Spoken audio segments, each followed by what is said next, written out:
Last lecture के बाद आगे जो हमने बात की थी कि ऑपरेशन ऑफ सेट्स की बात करेंगे, जिसमें आपका क्या है, यूनियन है, इंटरसेक्शन है, डिफरेंस सेट है, सिमेट्रिक डिफरेंशियल और कॉम्प्लीमेंट सेट है। मतलब इस लेक्चर में हम जो बात करेंगे आई होप ये सारी चीज़ों की बात हम करते हैं।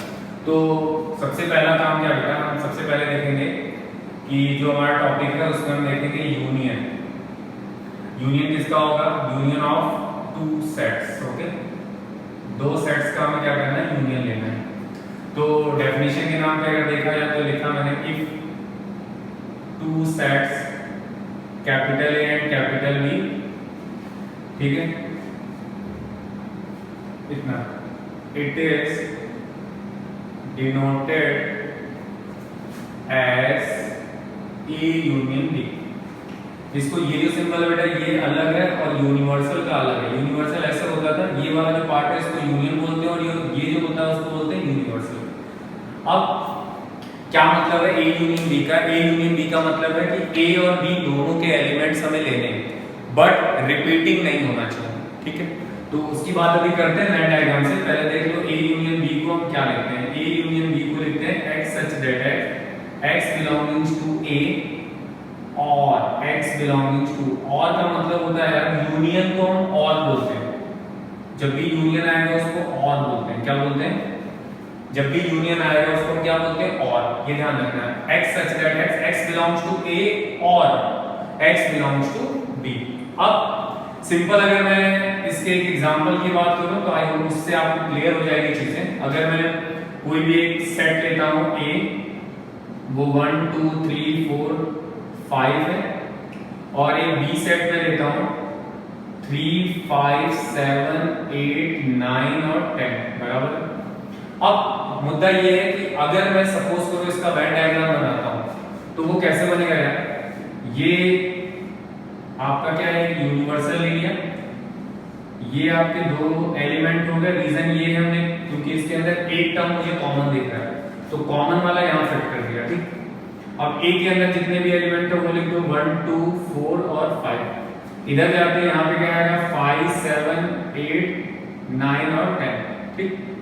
तो अगर हमसे कोई बोले ए यूनियन बी और यहाँ पे आपका कुछ नहीं तो यूनिवर्सल तो रहेगा। अगर हम ए यूनियन बी की बात करें तो इसका मतलब होता है सारे एलिमेंट्स लेने आपको, रिपीटिंग नहीं होना चाहिए। तो अगर हम इसके ए यूनियन बी की बात करें तो कैसे लिखोगे आप? 1 2 3 4 5 7 8 9 10। इसके अलावा जो रिपीट दो बार हो रहा है उनको नहीं लेना। तो अगर हम इस पूरे टर्म की बात करें तो इस पूरे टर्म के अंदर का जो पार्ट है वो ये पूरा ही क्या होगा आपका ए यूनियन बी होने वाला है। आई होप कि ये चीज आपको क्लियर होगी। ए यूनियन बी का मतलब क्या है? आपको ये देखना है कि वो टर्म रिपीट नहीं होना चाहिए और आपको क्या लेना है, वो सारे टर्म्स को एक साथ लिखना है। एक और, या क्लब कर लो, सबको साथ में लिख लो। एक और एग्जांपल लेता हूं, ऐसे एक एग्जांपल और लेते हैं मान लो यूनियन के लिए। तो समझ रहे हैं 2 3 4 5 6, ठीक है, और बी लिख लिया मैंने ए बी सी, ठीक। अगर सपोज करो मैं इसका वेन डायग्राम बनाता हूं आपके लिए तो ये क्या होगा, ये तो ए है, ए के अंदर क्या है 2 3 4 5 6, ठीक। और इसी में अगर हम बी की बात करें तो दोनों में कुछ कॉमन तो है नहीं यार, ये हो गया कॉमन है। तो अगर आपको ए यूनियन बी लिखना है तो आपको ये पूरा लेना पड़ेगा, ये भी लेना पड़ेगा और ये भी लेना पड़ेगा। मतलब ये वाला पार्ट भी आना चाहिए और ये वाला पार्ट भी आना चाहिए। तो ए यूनियन बी इसका क्या होगा बेटा 2 3 4 5 6 कॉमा क्या आएगा ए बी सी। ये जो आएगा उसको क्या बोलते हैं, A union B. I hope कि ये चीज आपको क्लियर हो गई कि ए यूनियन बी का मतलब क्या है। एक और ले लेते हैं एग्जांपल अगर लगता है आपको तो एक और ले लो आप 1 3 7 8 10, ठीक है। बी ले लिया 3 4 5 6, ठीक है। एक और ले लेते हैं 2 और 3, ठीक। यहां से आपको बोला गया आप फाइंड करो इन तीनों को मिला के A union B, B union C. जरा ध्यान देना, ये आगे चल के एक एसोसिएटिव प्रॉपर्टी बोलेंगे बट मैं एक क्वेश्चन मैंने लिखा है, मैं यहाँ पे ऐसा नहीं बोलना चाह रहा हूँ कि ये क्या आने वाला, क्या है, ये नॉर्मल क्वेश्चन है। A union B, B union C. तो आपको ये देखना है सिर्फ कि सबसे पहले हमें क्या करना है, बी यूनियन, आई होप के ऊपर आपको क्लियर है, वो मैं गेस कर रहा हूं। बी यूनियन सी की अगर आप बात करो तो बी यूनियन सी का मतलब क्या है, बी और सी के एलिमेंट की बात करो। तो सबसे पहले आपको निकालना क्या है क्वेश्चन में, A union B union C. तो सबसे पहले मैंने क्या लिखा, सबसे पहले ए तो मेरे पास है तो छोड़ो उसको, आप पहले बी यूनियन सी निकालो। बी यूनियन सी क्या होता है, इन दोनों टर्म की बात करेंगे, रिपीटिंग टर्म नहीं होना चाहिए। तो 2 3 फिर 4 है, फिर 5 है और फिर 6 है, ये हो गया बी यूनियन सी। अब बात करनी है ए और बी यूनियन सी बराबर।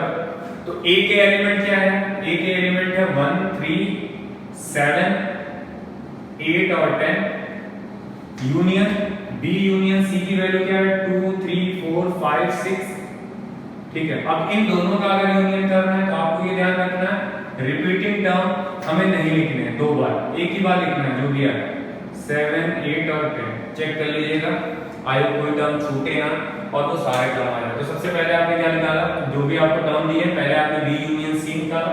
बी यूनियन सी का मतलब हुआ बी ये है आपका और सी ये है, तो इसमें आपको देखना है कि रिपीटिंग टर्म दो बार नहीं होना चाहिए। तो 2 के बाद 3 4 5 6, 2 3 4 5 6, फिर क्या किया आपने, इन दोनों का जो हमें क्वेश्चन दिया था उसको लिखा, उन दोनों का यूनियन कर लिया। तो देख लो आप 1 2 3 4 5 6 7 8 और 10, तो ये आपका रिजल्ट है, ठीक है। तो वो वेन डायग्राम से बता दिया आपको, एज ए नंबर से बता दिया, आप क्वेश्चन जाके कर सकते हैं, इसमें कोई तकलीफ आपको नहीं होगी। इससे ज्यादा यूनियन में आपको टाइम नहीं है, बस ये ध्यान रखना यूनियन का मतलब और होता है, ठीक है। सेकंड पार्ट आपका क्या होगा, इंटरसेक्शन, ठीक है। किसका इंटरसेक्शन होगा, इंटरसेक्शन ऑफ टू सेट्स, दो सेट्स की बात होगी, ठीक है। तो अगर इसमें ही बोले let capital A and capital B are two sets, ठीक है, फिर क्या होगा, it's denoted by A intersection B. ये जो पार्ट होता है इसको बोलते हैं इंटरसेक्शन, मतलब उल्टा करके यू लिखा, जो यूनियन था उसको उल्टा कर दो, इसका मतलब होता है एंड। क्या होता है, एंड। ए इंटरसेक्शन बी की बात होगी तो इसको हम ऐसे लिखते हैं x such that x belongs to A and x belongs to B, बराबर। अब इसका अगर वेन डायग्राम देखो तो वेन डायग्राम का मतलब होता है इन दोनों में जो कॉमन है, तो कॉमन देख लेते हैं, ये A ये B, ठीक है। तो ये जो पार्ट आएगा इसको हम बोलते हैं इंटरसेक्शन।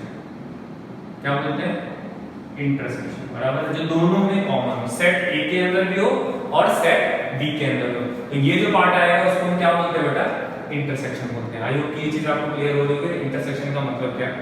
नॉर्मल अगर हम छोटा सा एग्जांपल आपके लिए लें तो मान लो 3 5 7 8 10 नंबर लेकर आप कोई भी ले सकते हो, नॉर्मल एग्जांपल है तो आपको इतना टेंशन लेने की जरूरत नहीं है, ठीक है। 11 12 13 15, ठीक है। आपसे बोले A इंटरसेक्शन B, तो आपसे क्या बोला जाएगा, A इंटरसेक्शन B का मतलब कॉमन बेटा। तो दोनों में देखो, एक तो ये डब्बा है और ये कॉमन है आपका, दूसरा आपका क्या दिख रहा है ये, और तीसरा कुछ है तो नहीं दिख रहा, तो आप क्या बोलोगे 3 5, ये आया जो आपका वो इंटरसेक्शन। ये भी ध्यान रखना रिपीटिंग नहीं होना चाहिए, दो आपको नहीं लिखने, एक ही आपको लिखना है जिससे आपको इंटरसेक्शन मिलेगा, ठीक। आई होप ये चीज आपको क्लियर हुई। इंटरसेक्शन का मतलब एंड होता है, ये आपको ध्यान रखना। कहीं कहीं स्कूल के एग्जाम्स में देखिए जेई में ऐसा तो नहीं पूछेंगे, ये सब चीजें यूज होंगी जो आपको काम करना है। स्कूल के एग्जाम में इससे रिलेटेड आपको प्रूव दैट पूछ लेते हैं, तो वो मैं आपको एक दो क्वेश्चन कराऊंगा, ठीक। चलिए, इसी से रिलेटेड अगर मैं एक एग्जांपल और लूं, एक एग्जांपल और लेता हूं जिससे आपको चीजें क्लियर हो जाए। एक एग्जांपल और मैंने लिया, ए सेट है 1 3 5 7 10 12 13, ठीक है। बी आपके पास दिया हुआ है 3 8 10 12 15 16 18 और 20, ठीक है। आपसे क्या चाहिए भैया, A इंटरसेक्शन B। तो A इंटरसेक्शन B चाहिए तो आपको क्या करना होगा, कॉमन पार्ट देख लो आप पहले, ये मिला, और देखो जरा कुछ मिल रहा है, ये 10 मिल रहा है, और देखो कुछ मिल रहा है, एक 12 मिल रहा है, बस इनको लिख लो, और तो कुछ है नहीं, और कुछ नहीं है तो आपको कुछ करने की जरूरत भी नहीं। ये जो आएगा वो बेटा क्या होगा आपका ए इंटरसेक्शन बी। अगर कोई बोले इसका वेन डायग्राम बना, कोई दिक्कत नहीं है, वेन डायग्राम बनाने में आपको वैसे भी आदत होनी चाहिए। आगे चल के जो अभी होंगे लेक्चर उसमें आपको वेन डायग्राम के बहुत सारे क्वेश्चंस बताए जाएंगे और कैसे वेन डायग्राम बनता है वो बताएंगे। सबसे पहले बीच वाला भर लो। बीच में क्या क्या है, 3 आएगा, 10 आएगा, 12 आएगा, क्योंकि यही दोनों में कॉमन और तो कोई कॉमन है। उसके अलावा लिख लो 1 है, 5 है, 7 है, 13 है। इसमें जाते हैं तो 8 है, 15 है, 16 है, 18 है आपका और 20 है। ये जो चीजें आ गई वो सारे आप मिलेंगे, जो दोनों में कॉमन है वो बीच में आएगा और तो कुछ है इसमें। तो ये जो वेन डायग्राम है वो क्या आपका ए इंटरसेक्शन है। आई होप कि ये चीज आपको क्लियर होगी। इंटरसेक्शन का मतलब आपको कॉमन देखना है, ठीक है। चलिए ओके, अब इसी में एक चीज और मैं लेना चाहता हूं। कहीं कहीं आपका नाम लिखा होगा, मैंने यहाँ पे लिखा तो नहीं है, बट डिसजॉइंट सेट्स। डिसजॉइंट का मतलब क्या होता है, अगर मैं एक नॉर्मल वेन डायग्राम की तरह आपको बताऊं तो डिसजॉइंट का मतलब जैसे ये यूनिवर्सल है आपका, एक सेट ये है, एक सेट आपका ये है, ठीक है। इन दोनों सेट्स में आपको कुछ भी कॉमन नहीं मिलेगा। कुछ भी कॉमन नहीं मिलता तो उसको बोलते हैं फाई। और ये जो टर्म आता है इसको हम बोलते हैं डिसजॉइंट सेट। क्या बोलते हैं, डिसजॉइंट। डिसजॉइंट का मतलब क्या होगा, ए एलिमेंट और बी के एलिमेंट में कुछ भी आपको कॉमन नहीं दिखेगा। तो नॉर्मल एग्जांपल छोटा सा ले लेते हैं, ये टर्म्स यूज होंगे। डिसजॉइंट का मतलब समझ लीजिएगा कि ए और बी जो सेट्स हैं उनमें कुछ भी कॉमन नहीं होगा। अगर कुछ भी कॉमन नहीं है तो वो जो टर्म आएगा उसको हम क्या बोलते हैं बेटा, डिसजॉइंट सेट बोलते हैं। तो यहाँ पे 3, 5 और 10 मान लो, छोटा सा ले लिया और ए बी ले लिया, ठीक है। आपसे कोई बोले ए इंटरसेक्शन बी निकालो तो आपको कुछ कॉमन दिख नहीं रहा है। कुछ कॉमन नहीं तो 0 नहीं लिखोगे, आप क्या लिखोगे 5। कुछ भी कॉमन नहीं तो 0 नहीं होगा, 5। मतलब इन दोनों के जो सेट्स के एलिमेंट्स हैं उसमें एक भी टर्म कॉमन नहीं, इसलिए क्या होगा 5। अगर 5 आता है तो अगर इस चीज को आप वेन डायग्राम में देखो तो इसमें भी आपको क्या होगा, कुछ भी कॉमन नहीं होगा, इसलिए इसको हम बोलते हैं डिसजॉइंट सेट। क्या बोलते हैं बेटा, डिसजॉइंट। डिसजॉइंट में क्या आएगा, 3, 5, 10 और ये हो जाएगा ए बी। तो इसके अंदर कुछ भी कॉमन नहीं है, कॉमन नहीं तो वो टर्म क्या आएगा आपका, डिसजॉइंट सेट। आई होप कि ये चीज क्लियर हो रही है कि डिसजॉइंट किसको बोलते हैं। ओके, तो आप एक बार देख लीजिएगा अच्छे से, एक दो बार और रिवाइंड करके आप चीजों को समझ लीजिएगा क्या है, क्योंकि आपको कहीं लिखा होगा तो आपको पता होना चाहिए। नेक्स्ट बेटा आता है डिफरेंस। किसका डिफरेंस, तो डिफरेंस जो बात होगी वो सेट्स की बात होगी। कितने डिफरेंस बिटवीन टू सेट्स लिख लो या सेट्स लिख लो, जो भी आपको लगे, ठीक है। तो मैं डिफरेंस बिटवीन सेट्स लिखता हूं। इसके अंदर पहले लिखते हैं इसकी definition, let capital A and capital B are, थोड़ा देख लेना, are two non empty. Non empty का मतलब समझ रहे होगे आप, नल सेट नहीं होगा, नॉन एम्प्टी सेट, ठीक है। फिर क्या लिखा है, then there are difference between. तो आप डायरेक्टली याद रखो यार, उतना लिखने की जरूरत नहीं। Let capital and capital B are two non empty set, ठीक है। Then there difference between sets,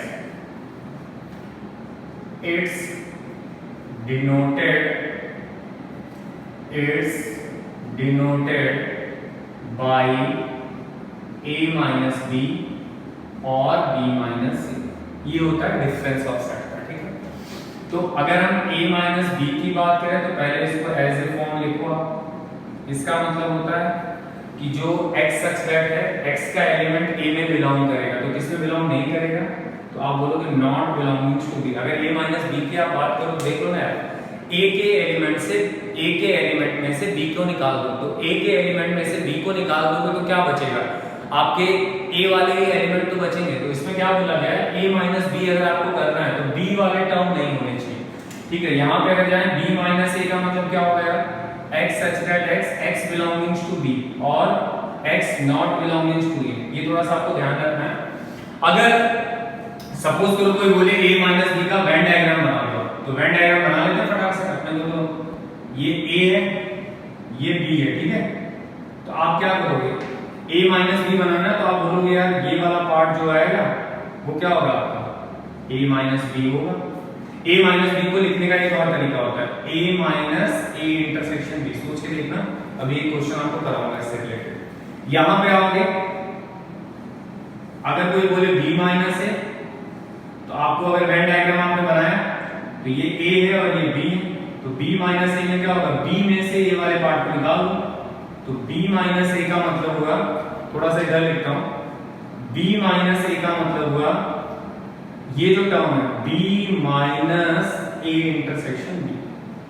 सोचिए देखना, इसको हम ऐसे भी लिखते हैं, मतलब अगर नॉर्मल आप लिखने जाओगे तो ये a माइनस बी तो आपको पता है, a माइनस बी को हम ऐसे भी लिख सकते हैं और b माइनस ए को हम ऐसे भी लिख सकते हैं। ओके, तो अगर हम वेन डायग्राम की बात करें तो वेन डायग्राम ये होगा, इसको हम क्या बोलेंगे, a माइनस बी, इसको क्या बोलते हैं, b माइनस ए। ठीक है, तो एज ए नॉर्मल कोई भी एग्जांपल लेके आप देखो आपको क्या मिलने वाला है। ठीक है, तो डिफरेंस ऑफ सेट का मतलब क्या होगा, दो ऐसे नॉन एम्प्टी सेट होंगे जिनका अगर डिफरेंस लेना है तो a माइनस बी और क्या होना चाहिए, b माइनस ए होना चाहिए। a माइनस बी अगर लेना है तो ये वाले एलिमेंट बचेंगे, a माइनस बी को हम ऐसे भी लिख सकते हैं, क्या, a minus A intersection b। फिर अगर b माइनस ए की बात आएगी तो उसको भी हम क्या कर सकते हैं, ऐसे लिख सकते हैं। ठीक, तो ये मेन क्या निकला, a में से b को निकाल दो, अगर a माइनस बी निकालना और b में से a को निकाल दो, अगर b माइनस ए निकालना, b माइनस ए बनाना है। तो आई होप ये चीज आपको क्लियर होगी। इससे रिलेटेड अगर मैं एक एग्जांपल दूं आपको तो देखिएगा जरा क्या है। इससे रिलेटेड अगर मैं एक एग्जांपल लूं तो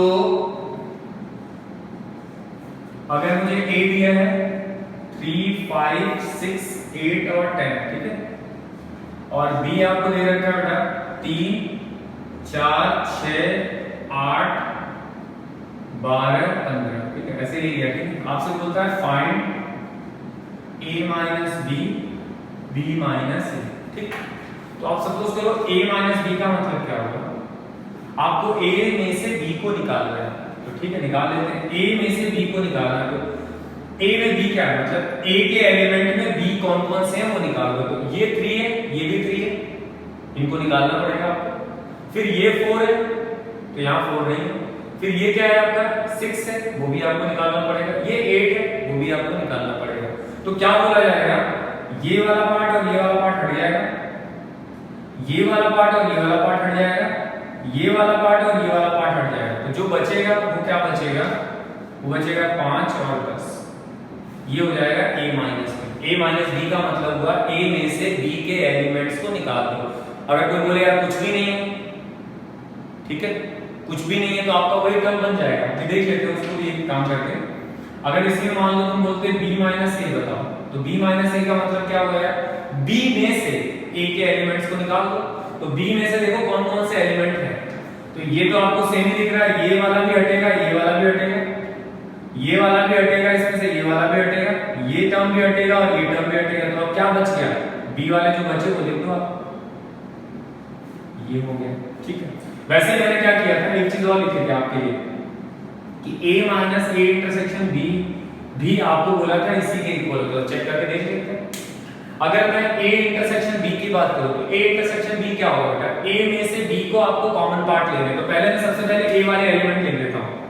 कौन कौन से, 3, 5, 6, 8, 10। ओके, अब बात आती है इंटरसेक्शन की। a इंटरसेक्शन b करके देखो जरा, a में से b वाले टर्म जो कॉमन आएंगे उनको हमें लिखना है, यही तो होता है इंटरसेक्शन का मतलब। तो क्या कॉमन बेटा, 3 है, फिर 6 दिख रहा है, फिर 8 दिख रहा है, और कुछ दिख रहा है क्या आपको, ये 3 टर्म कॉमन। अब क्या करोगे, माइनस लगा, इसका मतलब ये एलिमेंट इसमें से निकाल दो। तो निकाल के देखो क्या, 3 निकल जाएगा, 6 निकल जाएगा, 8 निकल जाएगा, तो क्या बचेगा, 5 बचेगा और 10 बचेगा, और कुछ बचेगा क्या, 3 3 3 निकल गया, 6 निकल गया, 8 निकल गया, तो बचा क्या, 5 और 10 ही तो बचे। ये पार्ट और ये पार्ट देखो सेम है, क्योंकि मैंने आपको बोला था कि ये आपस में इक्वल होते हैं। ठीक है, वैसे ही आप चाहो तो अगर हम यहाँ पे जाएं तो b minus A intersection b को हम क्या लिखते हैं, b माइनस ए लिखते हैं, बराबर है। तो अब क्या हुआ देखो जरा, b के एलिमेंट पहले लिख दो आप। b के एलिमेंट क्या है मेरे पास, 3, 4, 6, 8, 12 और 15। ठीक है, माइनस इंटरसेक्शन तो सेम होना है, इंटरसेक्शन में तो कुछ भी आपको चेंजेस नहीं होने वाले। अब क्या करोगे, इसको माइनस करके देखो, तो माइनस करके देखोगे तो ये निकल जाएंगे, तो क्या बचेंगे, 3 निकल गया, 6 निकल गया आपका बेटा, 8 निकल गया, तो क्या बचा 4, 12 और 15। ये देखो ये पार्ट और ये पार्ट आपका क्या सेम है, तो ये लिखो या ये लिखो, दोनों आपस में क्या होते हैं इक्वल होते हैं, तो इसको क्या बोलते हैं डिफरेंस ऑफ टू सेट्स। क्या बोलते हैं difference of two sets. I hope कि ये चीज आपको क्लियर हो गई होगी कि डिफरेंस ऑफ टू सेट्स होता क्या है। ठीक है, चलिए एक चीज और देखते हैं। आई होप कि ये चीज आपको क्लियर होगी, बहुत सारे क्वेश्चंस आपको मिल जाएंगे, बट जेई के लिए ऐसा कुछ नहीं, आपको बस इसके बारे में पता होना चाहिए। ठीक, अब अगला क्या आता है, अगला आता है आपका सिमेट्रिक डिफरेंस। सिमेट्रिक डिफरेंस क्या होता है, तो सिमेट्रिक डिफरेंस की अगर आप बात करोगे तो सेम चीज यही होगी, थोड़ा सा डिफरेंस होगा आपका। क्या symmetric difference between two sets होगा। ठीक है, देखो सिमेट्रिक डिफरेंस की अगर बात करोगे तो इसके अंदर में लिखा late A and B are two sets। ठीक है, it's denoted by, देखिए सिमेट्रिक डिफरेंस का जो सिंबल होता है वो ऐसा होता है, मतलब एक ट्रायंगल छोटा सा बना दो आप, ये जो होता है इसको बोलते हैं सिमेट्रिक डिफरेंस। क्या बोलते हैं इसको, तो अगर आपको लगे तो यहाँ पे आप ये लिख लो, ये जो सिंबल है वो दिखाना चाहता है सिमेट्रिक डिफरेंस को। ठीक है, अच्छा तो A symmetric difference of B इसको पढ़ेंगे, इसकी जगह इसको क्या लिखते हैं A माइनस B और यूनियन B माइनस A, ये होता है इसके लिखने का तरीका। अच्छा तो और क्या लिख सकते हैं, और ये लिख सकते हो क्या x such that x belongs to A minus B, और यूनियन का मतलब आप जानते हो और x belongs to B minus A, ये होता है आपका सिमेट्रिक डिफरेंस को लिखने का तरीका। अब कोई बोले कि इसका में जो सिमेट्रिक डिफरेंस था उसमें हमने सारी बातें कर रखी थी, उसका वेन डायग्राम बनाना था। ठीक है, तो वेन डायग्राम में सबसे पहले सिमेट्रिक डिफरेंस की अगर हम बात कर रहे हैं तो हमने लिखा था A minus B union B minus A, बराबर। अच्छा एक चीज और इसमें बतानी है कि सिमेट्रिक डिफरेंस ये ऐसे भी हो सकता है, ऐसे भी और ऐसे, ये तीनों से इसमें डिनोट होता है, एनसीईआरटी में ये इससे ही डिनोट होता है। अब बात आती है इसके वेन डायग्राम की। वेन डायग्राम कैसे बनता है बेटा वो देख लेते हैं। तो ये तो यूनिवर्सल होगा, ये आपका सेट A होगा और ये आपका क्या होगा सेट B होगा। तो आप देखो A माइनस B का मतलब क्या होगा, A माइनस B का मतलब तो ये होगा। ठीक है, और B माइनस A का मतलब क्या होगा बेटा ये हुआ। तो और ये जो पार्ट है वो तो कॉमन होगा, आपका इंटरसेक्शन होगा। तो ये जो डिनोट कर रहा है इतना पार्ट वो क्या होगा आपका A सिमेट्रिक डिफरेंस B। तो आई होप कि ये चीजें हमने पढ़ी। उसके आगे मैंने वेन डायग्राम के बारे में आपसे बात की। वेन डायग्राम आपका ये होगा और ये आपके सिमेट्रिक डिफरेंस को दिखाता है। अगर एक नॉर्मल कोई भी एग्जांपल इससे रिलेटेड ले तो सपोज करो मैं दो तरीके से आपको बता देता हूँ, जैसे 3, 5, 7, 8 और 10 ले लिया और एक आपने B ले लिया,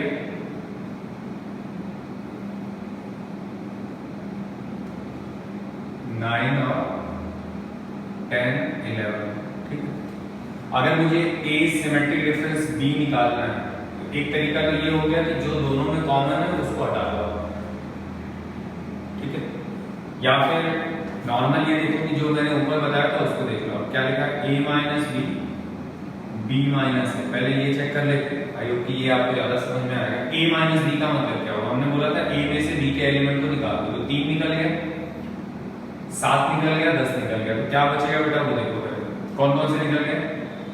3 निकल गया, फिर आपका क्या निकलेगा बेटा 7 निकलेगा, फिर आपका क्या निकलेगा 10 निकलेगा, और कुछ निकलेगा क्या नहीं निकलेगा। तो क्या लिखोगे 5 और 8। ठीक है, फिर B माइनस A का मतलब आई थिंक आप समझ रहे हो कि B माइनस A क्या है, B में से एक एलिमेंट को निकाल दो जो कॉमन है, तो निकाल दिया उसको। 3 से 3 निकल गया, 7 निकल गया, 10 निकल गया, और कुछ है तो नहीं दिख रहा, मुझे तो नहीं दिख रहा, आप देख लेना, अगर कुछ है तो लिख लेना। 9, 11 आई थिंक यही लिखा है। इसमें से ये निकाल दिए सारे, अब बचा क्या मेरे पास इनका यूनियन। तो यूनियन का मतलब आप जानते हो ऑर्डर मैटर नहीं करता, आप कैसे भी लिख सकते हो 9 और 11। ये जो आया वो आया आपका सिमेट्रिक डिफरेंस। एक तो ये हो गया। दूसरा अगर जो मैं बोल रहा था कि आपसे क्या बोला गया था कि कॉमन वालों को छोड़ दो, और सारे लिख दो, जो कॉमन है उनको हटा दो। तो देखो ना, ऐसे भी तो बोल सकते हैं, अगर डायरेक्टली आपको लिखना हो सिमेट्रिक डिफरेंस तो आप क्या करो, कॉमन वालों को छोड़ दो। तो कॉमन वाले कौन से, 3 हट गया, 7 हट गया, 10 हट गया, तो जो बचा उनको सबको लिख दो। तो क्या आएगा बेटा, 4 5, फिर आपका 8 आएगा, फिर 9 आएगा, और फिर क्या आएगा आपका 11 आएगा। तो देखो ये दोनों सेम ही चीज है, कुछ चेंजेस तो नहीं है। तो आप ऐसे करना चाहो तो ऐसे कर लो, ऐसे करना चाहो तो ऐसे कर लो। सिमेट्रिक डिफरेंस का मतलब क्या होगा, अगर देखो तो a माइनस बी ये रिप्रेजेंट होगा, b माइनस, ये मैंने वैसे ऑलरेडी आपको पहले ही बता रखा है कि ये जो पार्ट होता है वो क्या होता है, a माइनस बी, और ये जो पार्ट होता है वो बेटा क्या होता है, b माइनस a, और इन दोनों का जो यूनियन आएगा वो आपका क्या आएगा, सिमेट्रिक डिफरेंस आएगा। आई होप कि ये चीज आपको समझ में आ रही है कि सिमेट्रिक डिफरेंस अगर निकालना है तो सिंपल या तो आप ये फॉर्मूला यूज कर लो, या तो ये देखो कि a और b में जो कॉमन है उनको हटा दो, उसके अलावा सारे एलिमेंट को लिस्ट कर दो आप। ठीक है, तो ये जो बात थी ये हमने कंप्लीट किया सिमेट्रिक डिफरेंस के बारे में। इनसे रिलेटेड जो क्वेश्चंस अच्छे होंगे जो जेईई में आए होंगे वो सबसे लास्ट जब आप पूरा ये कंप्लीट कर लेंगे उसके बाद हम लेक्चर के बारे में बात करेंगे। ठीक है, ओके, क्वेश्चंस के बारे में हम देखेंगे। तो ये जो कंडीशन आएगी बेटा वो क्या होगी, सिमेट्रिक डिफरेंस की। ओके, चलिए अगला है आपका कॉम्प्लीमेंट सेट, जो इस टॉपिक की पूरी बात होगी। इसमें 5 चीजों की हमने बात की थी, ये हो चुका, ये हो चुका, ये हो चुका, ये हो गया। अब आता है आपका लास्ट, कॉम्प्लीमेंट ऑफ सेट्स। देखो यार, कॉम्प्लीमेंट का मतलब अगर देखा जाए तो मैं अगर सीधा सीधा आपको बताऊं तो सबसे पहले आप ये देखो, अगर इसका मैं वेन डायग्राम बनाऊं तो आधी चीजें आपको यहीं से क्लियर हो जाएंगी। कॉम्प्लीमेंट का मतलब क्या होगा, ये यूनिवर्सल है, ये आपका सेट ए है। ठीक है, यूनिवर्सल में से सेट ए को निकाल दो, जो बचेगा वो उसका कॉम्प्लीमेंट होगा। ठीक है, तो यूनिवर्सल में से अगर सेट ए को आपने निकाल दिया बेटा तो ये क्या होंगे, ये जो पार्ट है वो बचेंगे आपको, कोई भी हो, ये वाले पार्ट आपको बचेंगे। ठीक है, तो ये जो बचा हुआ पार्ट है इसको ही हम क्या बोलते हैं, ए डैश। मतलब डैश का मतलब होता है कॉम्प्लीमेंट। तो पहले लिखते हैं a set is said to be complement it's denoted by a dash or a और ये तीनों चीजें इसके लिखने का, कॉम्प्लीमेंट को ये तीनों चीजें डिनोट करती है, चाहे वो डैश हो, चाहे वो बार हो, चाहे ऊपर सी लिखा हो, ये सारी चीजें आपको क्या दिखाती है, कॉम्प्लीमेंट दिखाते हैं। तो क्या मतलब हुआ बेटा इसका, मतलब ये हुआ कि यूनिवर्सल में से आप क्या करो, डेफिनेशन का मतलब ये है कि a set containing all the term of universal but किसको छोड़ के, एक्सेप्ट ऑफ ए के जितने भी एलिमेंट होंगे उसको यूनिवर्सल में से आप क्या करो, निकाल दो। तो निकालने के बाद जो बचेगा वो क्या होगा, आपका ए कॉम्प्लीमेंट होगा। आई होप के एक एग्जांपल से आपको चीजों को समझाता हूं, तो ये ध्यान रखिएगा। कैसे डिनोट करते हैं, इससे भी डिनोट करते हैं, इससे भी डिनोट करते हैं और इससे भी डिनोट करते हैं। तो अगर हमसे कोई बोले कि a कॉम्प्लीमेंट को अगर लिखना है तो आप क्या लिखोगे, x such that x not belonging to a, ये तो होगा, मतलब जो x के एलिमेंट है वो a के अंदर बिलोंग नहीं करेंगे जब हम कॉम्प्लीमेंट की बात करेंगे। कहीं कहीं डैश यूज होगा, कहीं कहीं बार यूज होगा, कहीं कहीं सी यूज होगा। तो ध्यान रखना है जो बात होगी वो किसकी होगी, कॉम्प्लीमेंट की होगी। ठीक है, तो जो कॉम्प्लीमेंट होगा आपको यूनिवर्सल डेफिनेटली पता होना चाहिए। अगर आपसे कोई बोल दे, समझना है, अगर आपसे कोई बोल दे कि यार इसका कॉम्प्लीमेंट बताओ 1 3 5 का, तो आप नहीं बता पाओगे। क्यों? क्योंकि हमें यूनिवर्सल नहीं दिया हुआ। अगर यूनिवर्सल दिया होगा तभी आप इसका कॉम्प्लीमेंट बता सकते हो, अदरवाइज आप बोलोगे नहीं इसका, क्योंकि आपको यूनिवर्सल पता होगा तभी आप उसके ए के एलिमेंट्स को निकालोगे और जो बचेगा वो क्या होगा, आपका ए कॉम्प्लीमेंट। तो आई होप ये चीज आपको क्लियर हो रही है कॉम्प्लीमेंट का मतलब क्या है। तो एक छोटा सा एग्जांपल देखते हैं इससे रिलेटेड। सबसे पहले आपको क्या होना चाहिए, यूनिवर्सल पता होना चाहिए। तो 1 2 3 4 5 6 7 8 9 और 10 तक के टर्म्स लिए। ठीक है, उसके बाद ए ले लिया मैंने 3 और 5 6 8। ठीक है, फिर एक बी ले लेते हैं 2 3 6 9। फिर एक सी के एलिमेंट्स को ले लेते हैं, वो लिया मैंने 10 और 8। ठीक है, अब मेरे से ये बोला जा रहा है कि आप ए कॉम्प्लीमेंट निकालो। ए कॉम्प्लीमेंट का मतलब क्या होता है? ए कॉम्प्लीमेंट की अगर बात करोगे तो यूनिवर्सल में से क्या करो, ए के टर्म्स को निकाल दो। तो ठीक है, तो ऊपर वाली डेफिनेशन हटाता हूं और देखिएगा जरा, अगर मैं यूनिवर्सल में से सेट ए को निकाल दूं तो बचेगा क्या मेरे पास? तो देखते हैं। अगर मुझे ए कॉम्प्लीमेंट निकालना है तो मैं क्या करूंगा, यूनिवर्सल में से ए को निकाल दूंगा। ये लिख रहा हूं, सिर्फ ये जरूरी नहीं है आपको लिखना, ठीक है, ये समझाने के लिए लिख रहा हूं। तो यहाँ पे देखो यूनिवर्सल कितने बेटा, 1 2 3 4 5 6 7 8 9 10, ठीक है। ए कितना है बेटा तुम्हारे पास, 3 5 6 और 8, ठीक। इनको क्या करो, निकाल दो। तो निकालने के बाद क्या बचेगा बेटा, वो जो टर्म आया उनको हटा दो।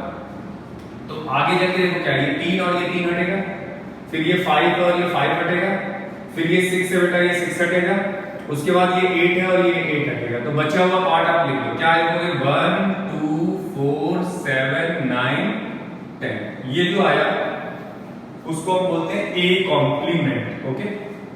फिर कोई बोले बी कॉम्प्लीमेंट, तो आई होप आप समझ रहे होगे। अब क्या करना है, जो यूनिवर्सल में बी के जो एलिमेंट है उनको निकाल दो। तो निकाल देते हैं, बी के एलिमेंट्स को निकाल के देखते हैं। तो बी के एलिमेंट्स को अगर आप निकालते हो तो आपके पास क्या क्या आने वाला है, आपने 3 निकाल दिया, आपने 5 निकाल दिया, आपने 6 निकाल दिया, आपने 8 निकाला, तो सेम टर्म है क्या, तो नहीं सॉरी नीचे वाला 2 3 6 9, तो 2 निकल गया तो क्या आया, 1 आया। फिर आपने 3 निकाला, फिर आपके पास 4 आएगा, आपने 6 निकाल दिया होगा बट 5 नहीं निकला होगा, तो 5 लिखना पड़ेगा आपको।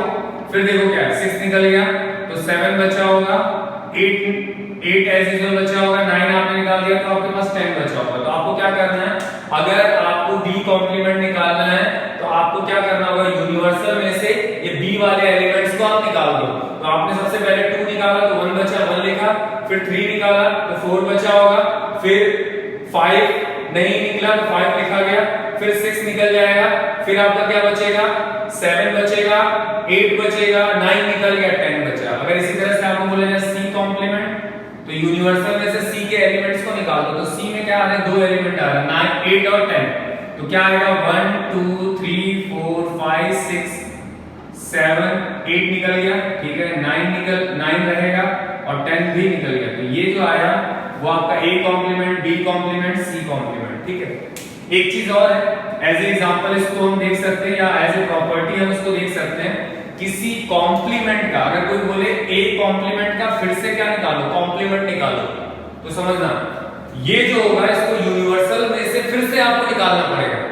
अगर किसी कॉम्प्लीमेंट का कॉम्प्लीमेंट करोगे तो आपको मेन ए एलिमेंट वापस मिल जाएगा। तो देखो सोचिए जरा कि अगर मेरे पास यूनिवर्सल क्या है, तो 1 2 3 4 5 6 7 8 9 10 बराबर है। ए कॉम्प्लीमेंट की बात करो, क्योंकि कॉम्प्लीमेंट का कॉम्प्लीमेंट निकालना तो आपको ए कॉम्प्लीमेंट के पास जाना पड़ेगा। तो 1 2 4 7 9 10 बराबर। अब जरा निकाल के देखो ए कॉम्प्लीमेंट का कॉम्प्लीमेंट, तो आपको देखो क्या मिलेगा, आपका 2 निकल, आपका 1 निकला, 2 निकला, 4 निकला, तो 3 बचा, फिर 5 बचा होगा, 6 बचा होगा, 8 बचा होगा। तो देखो जरा अगर किसी कॉम्प्लीमेंट का कॉम्प्लीमेंट करोगे तो आपको ओरिजिनल वही वाला टर्म मिल जाएगा। तो ए कॉम्प्लीमेंट का कॉम्प्लीमेंट बेटा क्या होता है, हमेशा ए वाले एलिमेंट्स ही होते हैं। तो किसी का भी कॉम्प्लीमेंट अगर आपको निकालना है तो उसको डेफिनेटली आपको क्या लेना होगा, उसको यूनिवर्सल देना पड़ेगा, वो उसकी मजबूरी है, वो देना पड़ेगा, नहीं तो हम ऐसे निकाल नहीं पाएंगे। आई होप कि ये समझ लोगे यूनिवर्सल का मतलब, कॉम्प्लीमेंट का मतलब क्या है, ठीक है। कैसे निकालना वो आप देख लेना, माइनस करना आपको आता है बहुत अच्छे से। ये आपकी बात है कॉम्प्लीमेंट की, ठीक है। कॉम्प्लीमेंट की कुछ प्रॉपर्टीज है बेटा, वो भी देख लो, आपको उसको प्रूव मैं एक ही साथ कराऊंगा, ठीक है। तो अभी फिलहाल आपको एज ए प्रॉपर्टी आपको ध्यान रखनी है, क्या प्रॉपर्टीज है। तो आपको सबसे पहले आता है ए यूनियन ए कॉम्प्लीमेंट, तो वो हमेशा क्या होता है बेटा, यूनिवर्सल होता है। सोच के देखना, मैंने क्या लिखा, A union A complement is equal to universal. तो सोच के देखो, अगर आपने कोई एक एलिमेंट आपको दिया है, उसका आपने कॉम्प्लीमेंट निकाला, ठीक है, और वो कॉम्प्लीमेंट हमेशा क्या होगा, यूनिवर्सल के इक्वल होगा। कोई भी एग्जांपल लेके ले सकते हो। दूसरा आपका पार्ट आता है, किसी भी कॉम्प्लीमेंट का अगर कॉम्प्लीमेंट लेते हो तो आपको वही टर्म मिलने वाला है, अच्छा थर्ड केस क्या है बेटा, फाइव का अगर कॉम्प्लीमेंट लेते हो तो यूनिवर्सल मिलेगा। क्या मिलेगा ये आपको ध्यान रखना है। फोर्थ, किसी यूनिवर्सल का कॉम्प्लीमेंट अगर आप लेते हो तो वो आपको क्या मिलेगा, फाइव मिलेगा। फिर नेक्स्ट क्या है बेटा, ए इंटरसेक्शन ऑफ कॉम्प्लीमेंट, तो ये क्या आएगा आपका फाइव आएगा। एक बड़ा ही इंपॉर्टेंट है जो आपको ध्यान रखना है, 6 ऐसे ये प्रॉपर्टी की तरफ फॉर्म किया जाता है बट ये हम बहुत जगह यूज करेंगे और इसको हम आगे चलकर बोलेंगे डी मॉर्गन्स लॉ। ये मैं प्रूफ करके आपको दिखाऊंगा, फिलहाल आप ये चीज को ध्यान रखें। इस पूरे रिजल्ट का नाम होता है डी मॉर्गन्स लॉ, ठीक है, ध्यान रखिएगा इस चीज को। मतलब ये कुछ प्रॉपर्टीज है, किसकी प्रॉपर्टीज है बेटा, कॉम्प्लीमेंट की। ए यूनियन ए कॉम्प्लीमेंट हमेशा यूनिवर्सल होगा। कॉम्प्लीमेंट का कॉम्प्लीमेंट करोगे तो आपको मेन टर्म मिलेगा। किसी फाइव मतलब नल सेट का कॉम्प्लीमेंट करोगे तो क्या मिलेगा आपको, यूनिवर्सल मिलेगा। अगर किसी यूनिवर्सल का कॉम्प्लीमेंट करते हो तो आपको फाइव मिलेगा। और ए इंटरसेक्शन ए कॉम्प्लीमेंट की अगर बात करोगे तो भी आपको क्या मिलने वाला है, फाइव मिलने वाला है। ये बड़ा इंपॉर्टेंट लॉ है, इसको मैं आपको प्रूफ कराऊंगा, दो तरीके से कराऊंगा, वेन डायग्राम से कराऊंगा और जो नॉर्मल स्कूल के एग्जाम में पूछे जाते हैं उनसे रिलेटेड भी हम इसको प्रूफ करेंगे। बट इसको अभी ध्यान रखना कि अगर ए यूनियन बी कॉम्प्लीमेंट होता है तो ये हो जाएगा ए कॉम्प्लीमेंट बी कॉम्प्लीमेंट, इनके बीच का जो साइन होगा वो चेंज हो जाता है। फिर अगर हम इंटरसेक्शन, इसको क्या बोलते हैं, यूनियन, अगर यूनियन है तो इंटरसेक्शन और इंटरसेक्शन है तो यूनियन। इस लॉ को हम बोलते हैं डी मॉर्गन्स लॉ। अगर इससे रिलेटेड एक क्वेश्चन मैं करूं, सिंपल है, आगे चल के मैं आपको इसको समझाऊंगा, ठीक है। तो आप कोई भी इनके रिलेटेड आप जो भी प्रॉपर्टी है उसके लिए आप अपनी तरफ से एग्जांपल लेके देख सकते हो, कोई दिक्कत आपको नहीं आएगी। ये प्रॉपर्टी किसकी है बेटा, कॉम्प्लीमेंट्स की, ठीक है। तो ध्यान रखिए ये चीज, क्या ध्यान रखना, अगर मान लो मेरे पास एक सेट ए ले लिया, मैंने छोटा ही लेता हूं, ऐसा नहीं कि आपके कॉम्प्लीमेंट्री क्वेश्चन जेईई में आने वाले हैं, ऐसा कुछ भी नहीं है, ठीक है। ये तो बस आपको पता होना चाहिए। सपोज करो सबसे पहले मैं एलएचएस लेता हूं बेटा, एलएचएस का मतलब क्या है, ए यूनियन बी कॉम्प्लीमेंट, ठीक है। तो आपको ये ध्यान रखना है किसी का भी कॉम्प्लीमेंट निकालना है तो यूनिवर्सल तो होना चाहिए, तो यूनिवर्सल एक लिख लेते हैं। इसी में एक यूनिवर्सल लिखा मैंने, क्या 1 2 3 5 4 5 7 8 9, ठीक है, और एक 10 वाले लेते हैं। ये दिया होगा बुक में या क्वेश्चन में आपको यूनिवर्सल दे रखा होगा। चलो ए यूनियन बी पहले निकालते हैं। तो ए यूनियन बी क्या होगा बेटा, ए यूनियन बी में सारे एलिमेंट लिस्ट करते हैं, कोई टर्म रिपीट नहीं होना चाहिए। आई थिंक ये हो गया। अब इसका कॉम्प्लीमेंट निकालना है। आपने क्या किया, सबसे पहले आपने एलएचएस को लिया। एलएचएस में आपको क्या दिया हुआ था, आपको एलएचएस निकालने के लिए एक चीज ध्यान रखना, एलएचएस के लिए आपको क्या करना होगा, पहले आपको ए यूनियन बी कॉम्प्लीमेंट की बात करनी है। तो सबसे पहले आपने क्या किया, ए यूनियन बी निकाला, ठीक है। अब इसका अगर बेटा कॉम्प्लीमेंट निकालना है आपको, तो यूनिवर्सल में से क्या करोगे आप, किसको माइनस करोगे, तो आप बोलोगे ए यूनियन बी को माइनस कर दो, तभी आपको A complement A union B complement मिलेगा। तो ठीक है, यूनिवर्सल क्या मेरे पास बेटा 1 2 3 4 5 7 8 9 10, उसमें से माइनस कर दिया किसको बेटा, तो आप बोलोगे 1 2 3 5 6 को माइनस कर दिया। तो बचा हुआ क्या पार्ट है देख लो जरा, उनको निकाल दोगे तो आपके पास बचेगा 4 7, जो इसके अंदर के एलिमेंट है वो सारे निकाल दो। तो अगर एक चीज और चलो यहाँ पे कर ले, तो एक काम और कर लेते हैं कि आपको कंफ्यूजन ना हो, ये भी मैं इसके अंदर ऐड कर देता हूँ। तो यहाँ पे एक नाम और ले लेते हैं 6, ठीक है। आप चलो देखो अब यहाँ पे क्या आएगा, यहाँ पे इन सारे टर्म को निकाल दो आप। तो 1 2 3 4, ठीक है। तो देखो यहाँ पे 1 निकल गया, निकाल दिया, 2 निकल गया, निकाल दिया, 3 निकल गया, निकाल दिया, 4 नहीं है तो 4 आया, फिर 5 निकल गया, 6 निकल गया, तो क्या बचा 7 8 9 और 10। ये आया आपका एलएचएस वाला पार्ट। तो अभी आरएचएस के पास अगर जाओगे तो आरएचएस वाला पार्ट क्या है बेटा आपके पास, तो आरएचएस वाले में जाके देखते हैं। वैसे ये कंप्लीट हो गया पूरा, तो इसमें देखिएगा जरा, आरएचएस वाले पार्ट में अगर आप जाते हो तो आरएचएस मेरे पास क्या है, आरएचएस है ए इंटरसेक्शन बी, ठीक है। तो सबसे पहले आपको क्या निकालना होगा, ए कॉम्प्लीमेंट निकालना होगा। तो सबसे पहले ए कॉम्प्लीमेंट में डायरेक्ट लिखता हूं, ए वाले एलिमेंट्स को निकाल दो, किसके अंदर से निकालोगे, यूनिवर्सल। तो 3 निकल गया, 5 निकल गया, 6 निकल गया, तो क्या बचा मेरे पास बचा 1 बचा, 2 बचा, 4 बचा, 7 बचा, 8 बचा, 9 बचा और 10 बचा। देख लेना अच्छे से, ठीक है। फिर आपको क्या निकालना होगा, बी कॉम्प्लीमेंट निकालना होगा। तो बी कॉम्प्लीमेंट अगर यूनिवर्सल से निकालोगे तो 3 4 5 6 7 8 9 10 बराबर है। अब इनके बीच में क्या लगा बेटा, इंटरसेक्शन। तो इंटरसेक्शन कर लेते हैं। तो इंटरसेक्शन में आप क्या लिखते हो, हमेशा कॉमन पार्ट लिखते हो, कॉमन देख लेते हैं, 4 और 4 हो गया। फिर नेक्स्ट देखो क्या है बेटा, 7 और 7 ये भी है। फिर क्या है बेटा, 8 और 8 वो भी है। फिर क्या है, 9 9 वो भी है। और लास्ट में क्या है, 10 10। तो अगर ये देखो और ये जो आपका पार्ट आया है, ये दोनों आपस में क्या है बेटा, इक्वल ही है। तो अगर ये इक्वल है तो ये तो मैंने नंबर से प्रूव किया है। और फिर आपको क्या, किससे प्रूव करके बताऊंगा आपको, वेन डायग्राम से। इसको जो नाम बोलते हैं उसको क्या बोलते हैं, डी मॉर्गन्स लॉ। ये बहुत जगह यूज होगा। आपका जेईई में मैथमेटिकल रीजनिंग आती है जिसमें 4 मार्क का क्वेश्चन बनता है एक हर साल जेईई में। तो उसमें जो मैं सॉल्यूशन दूंगा वो सारे ही क्या होंगे, आपके सेट से ही होंगे और बहुत अच्छे से सॉल्व हो जाएंगे। तो ये ध्यान रखिएगा, ये जो कंडीशन आई है उसको हम क्या बोलते हैं, डी मॉर्गन्स लॉ। तो ये आपका कंप्लीट होता है complement of set. I hope कि आपको ये चीजें समझ में आ गई होगी। अगली क्लास जो भी होगी उसमें हम कॉम्यूटेटिव, एसोसिएटिव, आइडम्पोटेंट, इन सब लॉ की बात करेंगे और उसको प्रूव करेंगे as a Venn diagram and normal school exam की तरीके। Thank you.